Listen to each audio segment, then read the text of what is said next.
Hello, this is John Van Auken, director of the Edgar Cayce Foundation, and this is the first in the 2021 Enlightenment series. The Enlightenment series is designed as a benefit for your membership. It's a study course in some of the key concepts that help us to spiritualize our minds, our bodies, and to awaken to a enhanced view of life and purpose and destiny. And for those of you who are new to this, each month you receive a PDF of a membership lesson, a video like I'm doing now, a blog, and once every issue of the membership benefit magazine Venture Inward, there will be an article in there on the topic for the year. And this year, 2021, the topic is enhancing our minds, intuition, and dreams. We are going to study them in depth in a successful effort to enhance our minds, our intuition, and our dream life. Dreams and dreaming, which for Edgar Cayce was very important to us. So, lesson one, which I have in my hand here, is enhancing our minds. And we begin with concepts and Cayce teachings and practical applications, practices, daily practices that actually help us enhance our minds. The key thing for Edgar Cayce, as you'll see in the lesson, is mind is actually the builder he teaches. Mind is the creative force. Mind is the changer, the part of us that can perceive something bigger than who we are presently and actually begin to make that a reality. You might remember when Nicodemus came to Jesus and asked for the mysteries. One of the mysteries Jesus gave Nicodemus was, you must be born again.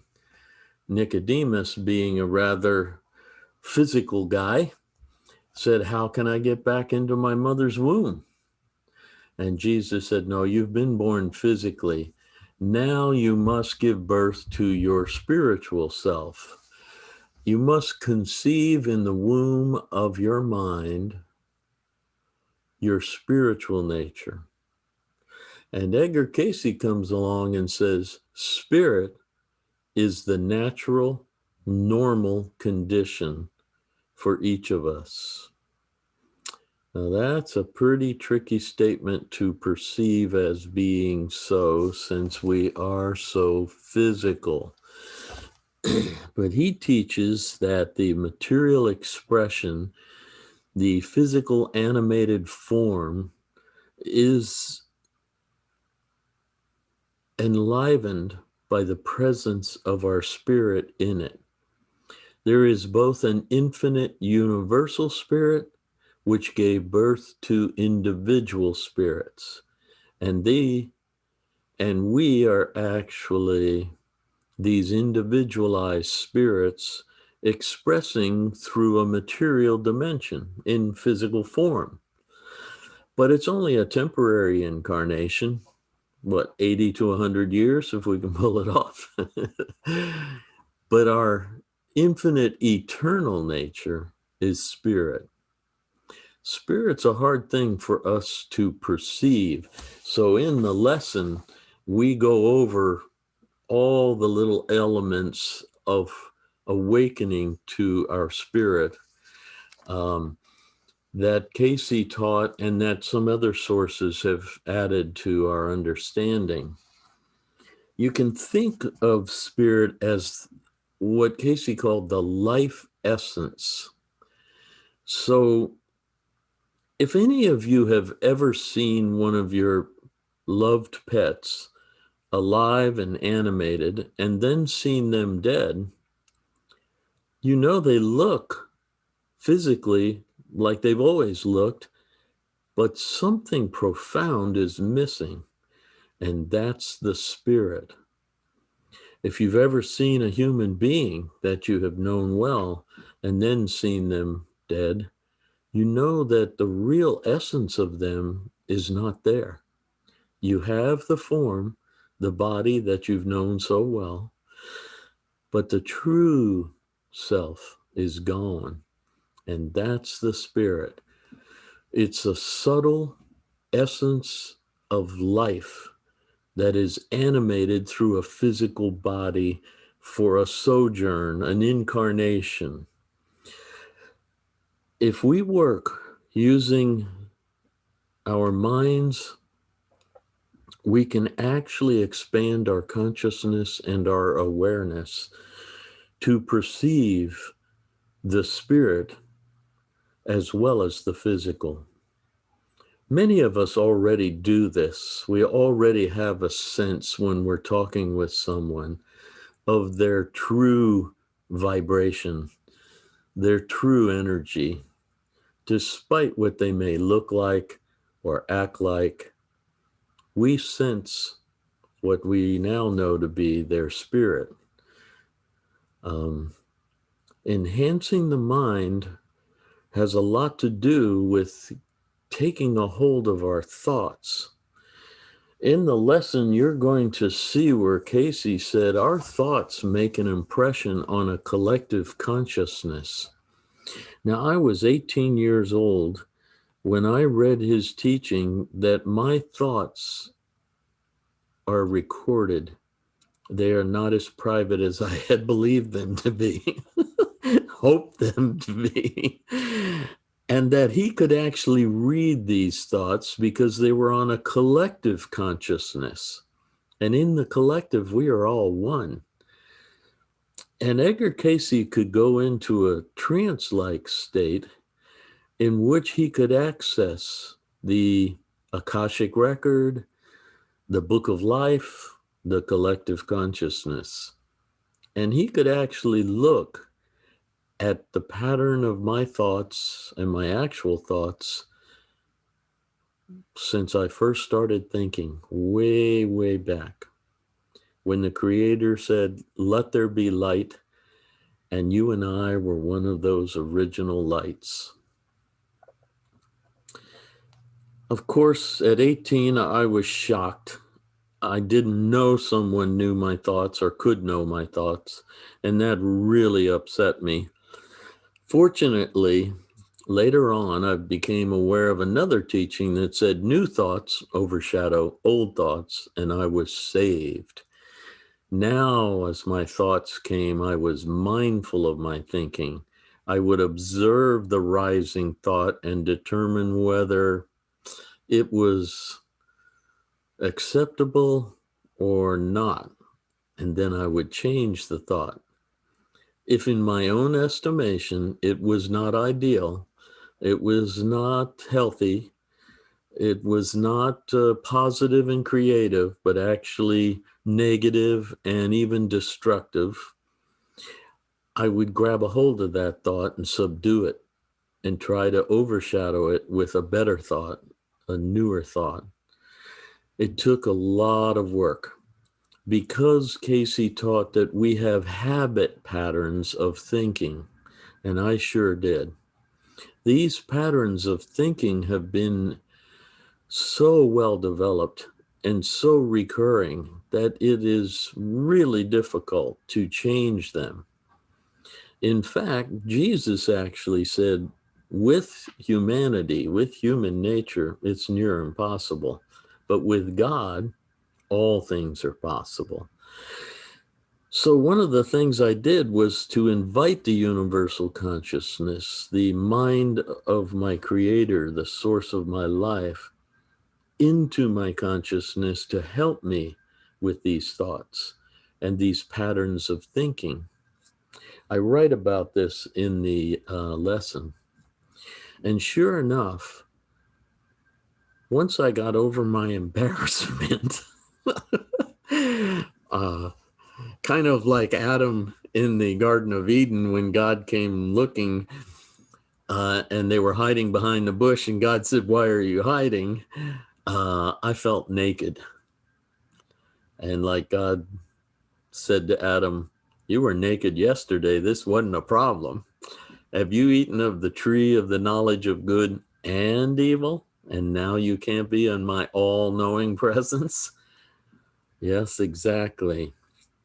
But if you can shake off that self-conscious sensitivity and invite the all-loving, all-knowing, omnipotent into your life to share your mind with you, you will be able to change yourself. You will be able to improve your thinking patterns. Now, Cayce actually associates this with our brain and our physical body temple with its endocrine glands that secrete the hormones. So what's interesting, he says, is as you begin to really be mindful of your thoughts and your thinking patterns, you start to affect your actual physical brain and the endocrine glands that are secreting hormones into your body. And you know how powerful hormones are. And then these hormones change the message. And gradually, your vibrations, your biochemical temple changes, which helps the mind that's working through the brain change. So the mind starts the game plan, the approach, and eventually the brain gives back to the mind greater chemical conditions for higher thought, higher vibrations, and you become a different person. See, actually, what Jesus was trying to convey to Nicodemus was, you've been born physically, but you need to conceive your spiritual nature, gestate it, nourish it, and changing hormones begins to gestate it until it becomes a fully present, true part of yourself, and then you birth it. Now, notice the difference here. Before, I was a physical personality that loved and appreciated spiritual teachings. But now, I am actually a spiritual being temporarily incarnating for a sojourn, for a life, a purposeful, intentional life. But I'm a spiritual being using the animation of a physical body in a physical world with physical relationships and physical situations. But I'm bringing with it a perspective from the spirit, from my spirit and the great spirit. And actually what happens is your mind starts to see the interconnectedness of all life, the oneness behind the animation. All the multiplicity slips into a oneness, and you start to see the pure singularity of the life essence, even though it's manifested in multiplicity. It's fascinating, perplexing, paradoxical, but wondrous when it starts to happen. And the result is a deep contentment comes over you. Despite whatever is going on in life, you find yourself at peace and moving through it in a contented manner. You're not flailing. You're not bouncing around. You're not up and down, up and down. There's a centered contentment in you. Jesus called it that peace that passes understanding. And true, it is such a profound peace. Now, achieving this, I write in the lesson, has a lot to do with certain practices and disciplines that really help us. And Cayce gives many of them. And Jesus actually gives one of the key powers. He says, in patience, possess ye your soul. In patience, you possess your soul. And that's the truth. Edgar actually said patience is so much more than what we think it is. He said it's not passive, it's active. And it actually, when you're in deep patience in your attitude and your perspective, your motivations, your reflections, you overcome time and space. You overcome obstacles because a deeply patient soul is not knocked off balance by events, relationships, physical conditions. It's a steady, centered being. It is powerful. So enhancing our minds is a great first step with Edgar Cayce. And as you'll see in the lesson, he likes us to start with an ideal. Yeah, he says, begin by setting an ideal. You're kind of like the captain of a seafaring sailing ship out on the sea of life flowing. But this captain is going to first set a course. He's going to make a map, and he's going to follow that despite the winds and the currents. But he's going to observe the winds and currents. And like a good skipper, when they're against him, he will tack back and forth, here a little, there a little, step by step, moving toward that goal, despite what's going on in the winds and the currents of life. This is a great way to approach life. And setting an ideal is very helpful. When I was young and attempting to do this, I was so happy that Edgar Cayce said to write it in pencil with an eraser, because I noticed that my initial ideals changed as I grew. As my soul grew and my mind became more and more aware, I would want to erase the ideal and change it to a little higher, a little grander, a little broader ideal. What was actually happening was I was slowly moving out of self-consciousness, self-centeredness, into more of the collective consciousness and the oneness.